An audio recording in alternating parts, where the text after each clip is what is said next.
Hello everybody, welcome to weekly round up.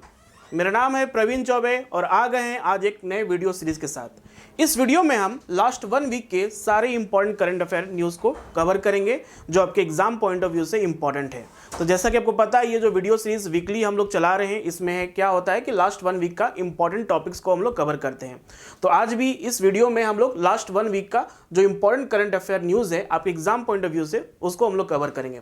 तो आज का जो टॉपिक है वो इस प्रकार से है। हम लोग पहले बात करेंगे प्रोजेक्ट 17A के अंदर में एक नया शिप लॉन्च हुआ है जिसका नाम है तारागिरी। इसको फ्रिगेट कहते हैं या डिस्ट्रॉयर कहते हैं, ये क्या डिफरेंस है इसके बारे में हम लोग बात करेंगे। सेकेंड इंपॉर्टेंट न्यूज़ है निक्षय मित्र इनिशिएटिव। जो ये निक्षय मित्र इनिशिएटिव है, ये रिसेंटली हमारी जो प्रेसिडेंट है उन्होंने इसको लॉन्च किया है। तो इसके क्या उद्देश्य है? Actually it is about the TB को स्टॉप करने के लिए है। दूसरा यह है कि इंडो पैसिफिक इकोनॉमिक फ्रेमवर्क, ये एक इंटरनेशनल न्यूज़ है, इंडो पैसिफिक से रिलेटेड है, इसके ऊपर बात करेंगे।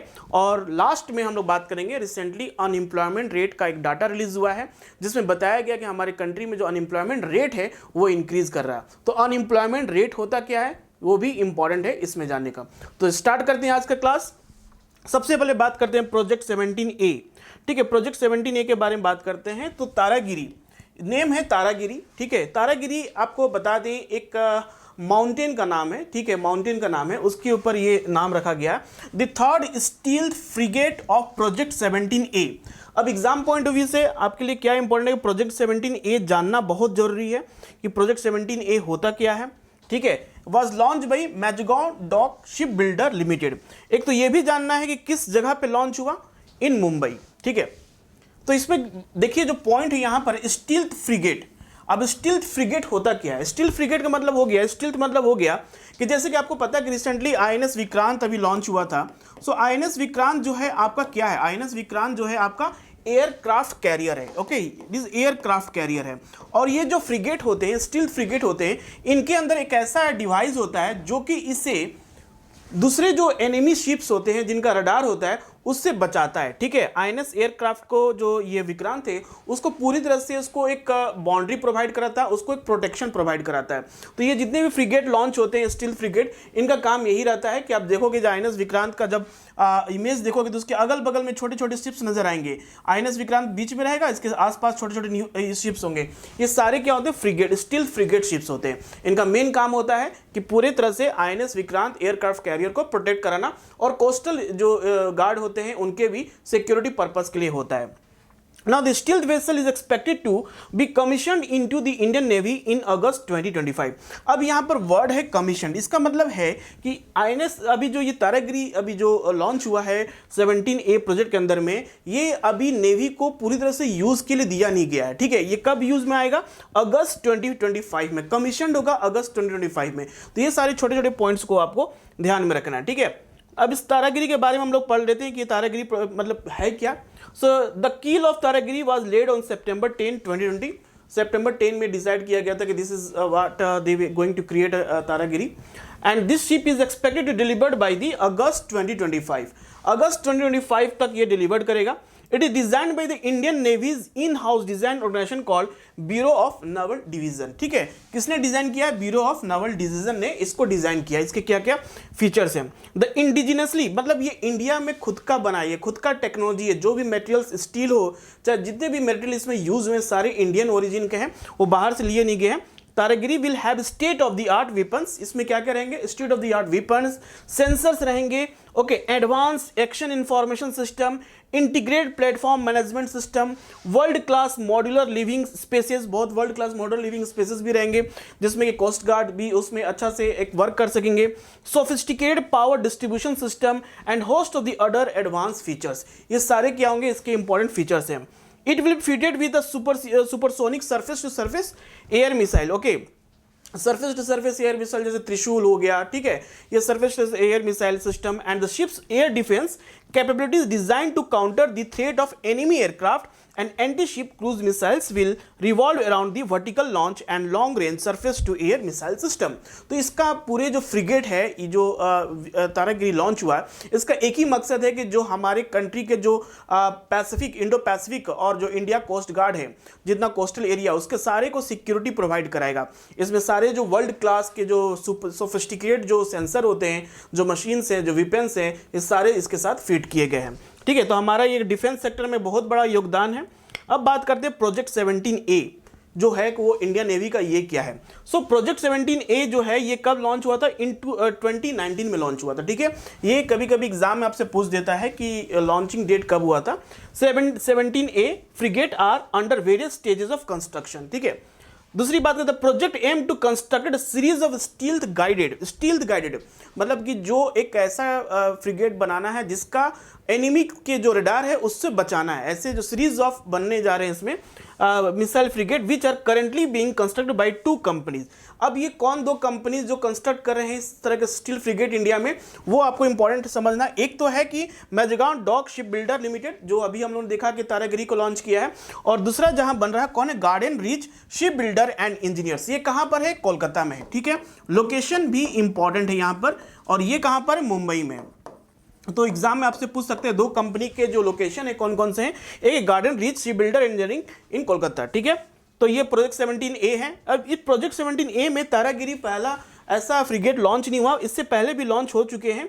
जैसे कि first steel ship launch under the project 17A was Nilgiri. ठीक है, Nilgiri, okay, Nilgiri is the name of western Ghat में एक माउंटेन है, उसको कहते हैं Nilgiri, which was launch in 2019 and expected to be commission in Indian Navy by this year. Okay, this year में मतलब ये 19 में लॉन्च हुआ था, अभी इस ईयर 2022 के लास्ट तक में भी कमीशन हो जाएगा। मीन्स इंडियन नेवी उसको अब यूज कर सकते हैं, उसको कोस्टल गार्ड इधर से उधर लेके जा सकते हैं। दूसरा है INS Himgiri is the second ship of the Nilgiri class steel guided missile frigate by, ये किसने बनाया था? Garden research ship builder engineer for the Indian navy. और ये कब ये लॉन्च हुआ था? 14 दिसंबर 2020 को लॉन्च हुआ था। It is expected to be commission by August 2023। ठीक है, थर्ड है Udaygiri, the third was launch in May 2022, इसी साल में 2022 में लॉन्च हुआ था, and will be likely to commission in 2024। ठीक है, तो 3 इंपॉर्टेंट शिप ऑलरेडी लॉन्च हो चुके, फ्रिगेट लॉन्च हो चुके हैं। कौन कौन से? नीलगिरी, हिमगिरी, उदयगिरी, अब जाके तारागिरी भी लॉन्च हुआ। और ये सारे नाम आप देख सकते हैं, ये क्या है? माउंटेन पिक्स, माउंटेन के ऊपर नाम रखे गए हैं। ठीक है, this is called project 17A। अब दूसरा न्यूज़ के बारे में बात करते हैं, जो कि हमारे रिसेंटली जो प्रेसिडेंट हैं द्रौपदी मुर्मू, उन्होंने लॉन्च किया है। उसका नाम है निक्षय मित्र इनिशिएटिव। निक्षय मित्र इनिशिएटिव, मित्र यहाँ पर है, तो ये इंपॉर्टेंट बात यहाँ जानना है। तो recently the president has launch the Pradhanmantri TB Mukt Bharat Abhiyan, Pradhanmantri TB Mukt Bharat Abhiyan, and announce the Nikshay 2 portal to eliminate TB by 2025। अब ये एग्जाम में आपको पूछा जा सकता है कि गवर्नमेंट कौन सा ईयर को टारगेट ईयर रखा है जहां जब हमें उसको हटा देना, टीबी को हमारे इंडिया से टीबी मुक्त इंडिया को बनाना है। तो ईयर क्या है? 2025। आपको बता दें कि सस्टेनेबल डेवलपमेंट गोल में बताया गया है टीबी को पूरे वर्ल्ड से एलिमिनेट करने के लिए टारगेट जो रखा गया है वो है 2030। तो ओके, 2030 तक हमें ये टारगेट को अचीव करना है। ओके, टीबी फ्री वर्ल्ड अगर कह सकते हैं, टीबी फ्री वर्ल्ड करना है, तो इसमें है कि टीबी फ्री वर्ल्ड 2030 है, और हमारा जो टारगेट है 5 ईयर पहले रख दिया गया है 2025। ठीक है, तो गवर्नमेंट इसका मतलब काफ़ी ज़्यादा इनिशिएटिव ले रही है, कितना जल्दी हो सके इंडिया को टीबी मुक्त बनाया जाए। ठीक है, सो अबाउट टीबी क्या होता है? एक तरह का डिजीज है। It is caused by the bacterium called Mycobacterium tuberculosis. ठीक है, name of the bacteria is very important, Mycobacterium tuberculosis. In human TB most commonly affects the lungs. ठीक है, ये लंग्स को ज़्यादा अफेक्ट करता है, लेकिन कभी कभी आपसे पूछा जा सकता है कि ये सिर्फ क्या लंग को ही अफेक्ट करता है या अदर पार्ट ऑफ बॉडी को भी? ये बात सच है कि other part of the body भी also affected because of this bacteria. इसका infection other part of the body में भी देखने को मिलता है। Okay, affect another organs extra pulmonary TB. So TB is a treatable and curable disease. ये क्या है? ट्रीटेबल है, क्यूरेबल डिजीज है, इसलिए इसके में सही डायरेक्शन पे इसका अगर इलाज किया जाए, सही डायरेक्शन में इसको डायग्नोसिस किया जाए, तो ये बहुत जल्दी ठीक हो सकता है। ठीक है, नेक्स्ट मूव करते हैं हम लोग क्या है इसके बारे में, अबाउट निक्षय मित्र इनिशिएटिव। ये क्या है?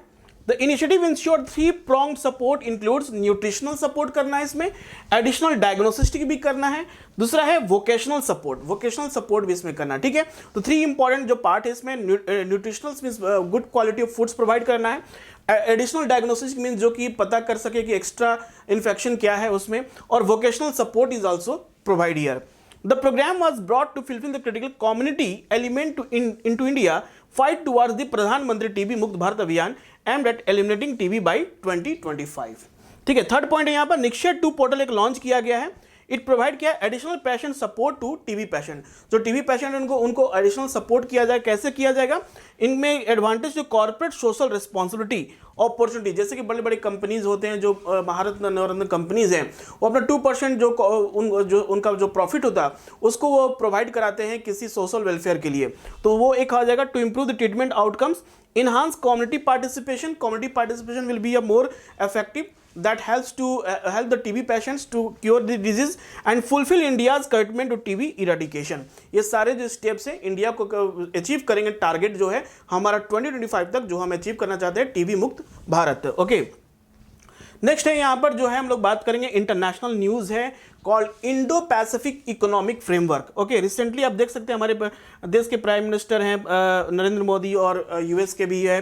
तो recently the minister of commerce and industry address the Indo Pacific economic framework ministerial meeting in the US. कहां पर? यूएस में मीटिंग किया गया है, where India decide to stay away from the fair and resilient trade pillars. Okay, तो ये जो Indo Pacific economic framework है ये यूएस का स्ट्रेटजी है, यूएस ने लॉन्च किया है। ठीक है, इसमें 4 पिलर्स पे बात किए गए हैं, 4 इसके इंपॉर्टेंट पिलर्स हैं, जिसमें से एक जो पिलर है उसका नाम है the fair and resilient trade pillar.